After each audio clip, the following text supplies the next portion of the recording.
ulit dito sa kusina ni Mama Jo. Ayan, magluto si Mama Jo ng bagoong alamang. So, samahin si Mama Jo magluto.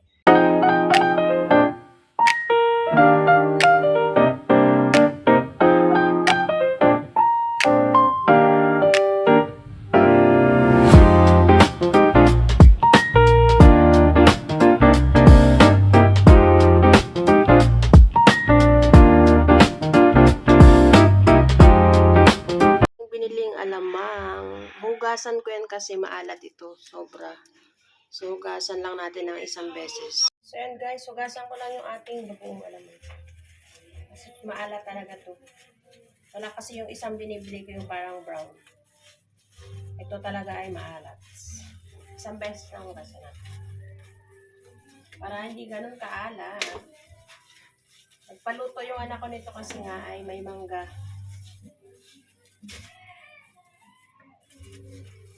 Hugasan muna natin.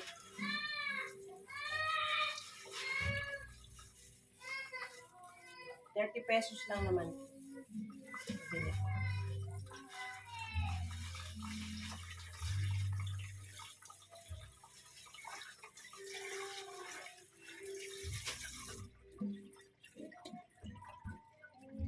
Alisin din natin yung parang may mga itim-itim din to eh. Ang gano'n natin.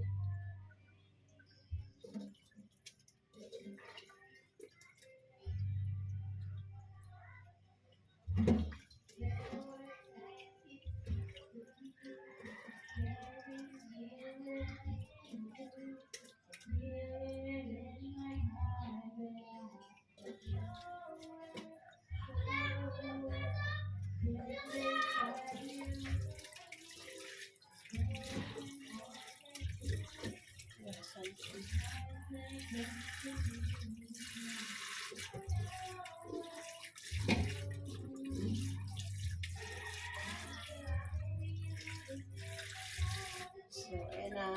Ano na to?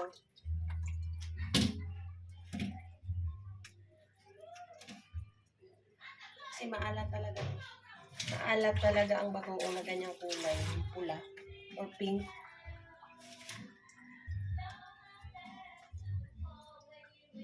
Tayo magluto ng ating alamang.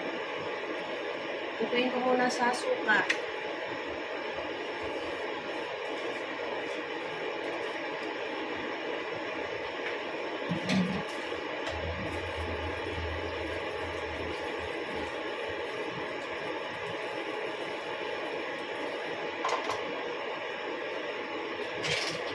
Ay, meron pa pala.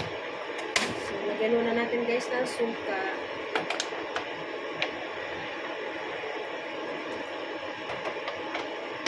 Para hindi malansa ang ating bagoong.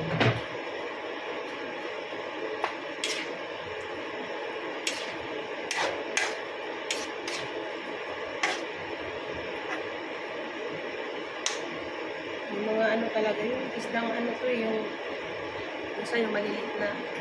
Gulat naman ako sa'yo, Day. What's that? Aking apo nga kulilit.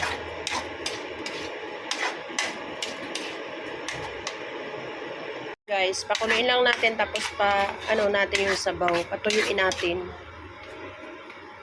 Bago natin igisa. Wala na karne-karne to, bagoong alamang lang talaga. May mga maliliit pa na ano, crabs. Kunin natin. So, ayan.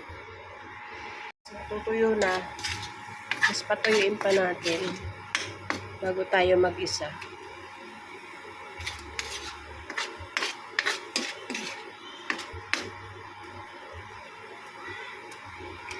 Ayan.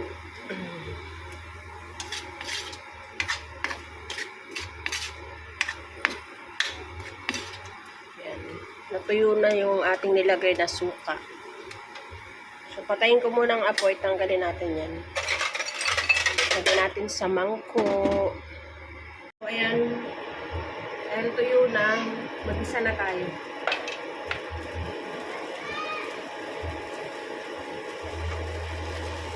Mag-isa na tayo. Lagay lang tayo ng mantika.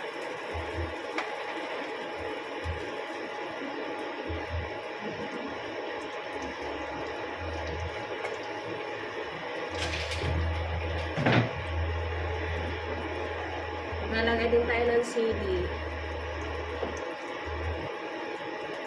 So, ayan. Ilagay na natin yung ating sibuyas. Maraming sibuyas, mas maganda. Pero ako kasi kunti na lang ang sibuyas ko. Nalagay ko 3 peraso lang. Guys, nakita nyo, mas maraming mantika. Kasi gusto ko pag nagluto ako ng bagoong ay yung ano ba, maraming mantika. Kasi mas maganda siya tignan. So, ilagay na natin yung ating bawang. And ito yung bawang natin. So, ilagay na lang natin paglagay. Mas masarap.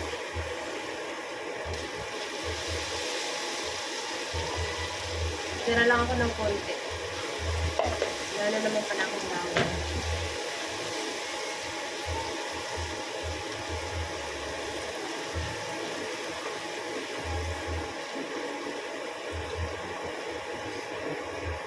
Yung ating mga ingredients, bawang. Hindi na ako naglagay ng kamatis.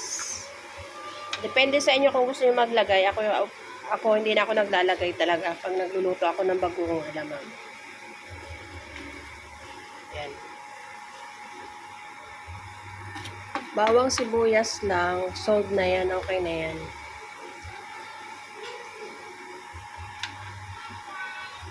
Natin yung ating alamang.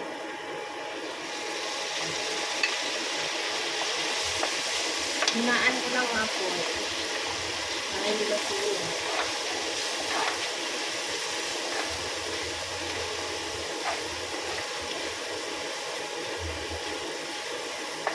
Maglagay tayo ng magic sarap. Magic sarap, baka naman.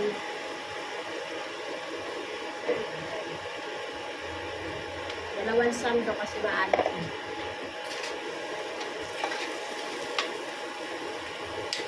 Wala akong asukal. Maglagay din tayo ng asukal. Mas maganda sana kung brown yung ating sugar. Iwas naman to. Ito yung available sa akin. Bumili sana ako sa tindahan is wala din. So, ito na lang. Depende sa inyong panlasa kung anong gagawin nyo. Siyempre, kung matamis, okay lang yun. Kayo naman yung magluluto. Pinapakita ko lang kung ano yung aking pamamaraan sa pagluluto, guys. So,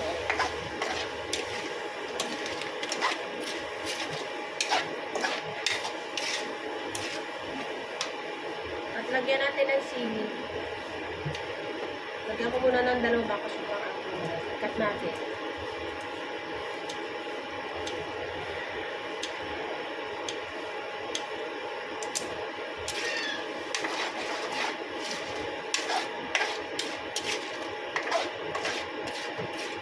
Maglalagay ako ng kalahating oyster sauce. Pero depende yung sa inyo kung gusto nyo maglagay. Pwede hindi, pwede rin meron. Sayang kasi yung kalahati. Ilagay ko na lang.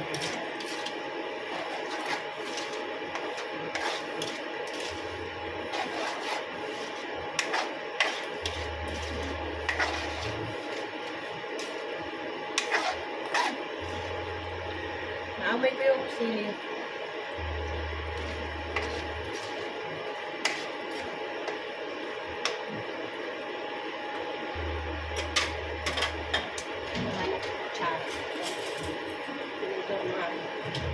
Tikman ko kung sakto lang yung alat or sakto. Siyempre, mas lamang talaga yung alat nito dahil maalat itong bagoong.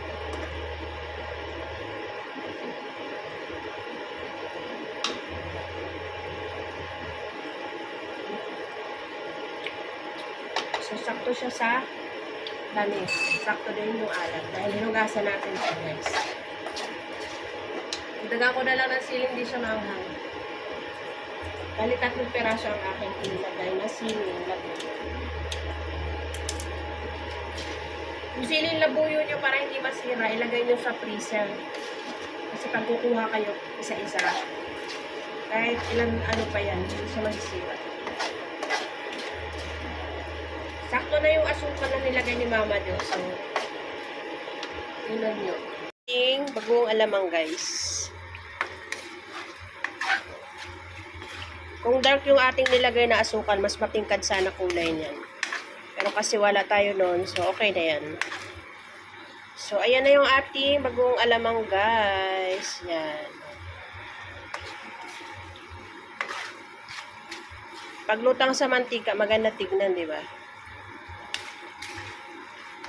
So, ayan, may mangga tayo. So, kain na tayo ng mangga. Ito masarap dito eh.